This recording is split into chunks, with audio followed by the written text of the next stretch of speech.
Hello साथीहरू, नमस्कार। म भावना। के तपाईँ पनि कम्प्युटरमा फाइलहरू जताततै छरिएर हैरान हुनुहुन्छ? यदि हैरान हुनुहुन्छ भने आजको भिडियोमा म तपाईँहरूकै लागि कम्प्युटरमा एकदमै व्यवस्थित तरिकाले नयाँ फोल्डर कसरी बनाउने र फाइलहरूलाई म्यानेज गर्ने दुईवटा सजिलो तरिका सिकाउँदैछु। आउनुहोस् सुरु गरौँ।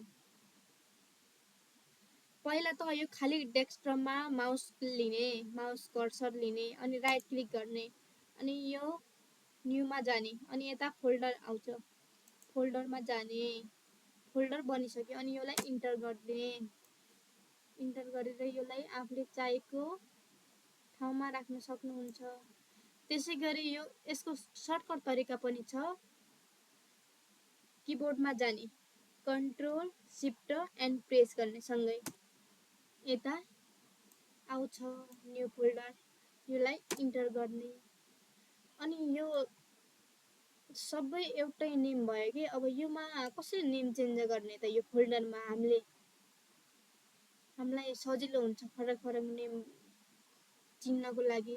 अनि यता राइट क्लिक गर्ने अनि रिनेम गर्ने,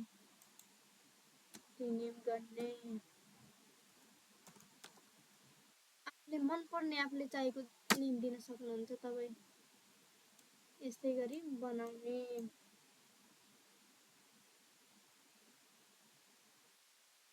अनि तपाईँहरूलाई यो सानो तर उपयोगी टिप्स कस्तो लाग्यो कमेन्टमा भन्नुहोला। यस्तै कम्प्युटर र प्रविधिका अरू टिप्सहरू जान्न चाहनुहुन्छ भने मलाई फलो र सब्सक्राइब गर्न नबिर्सनुहोस् है। फेरि भेटौँला अर्को भिडियोमा। Thank you.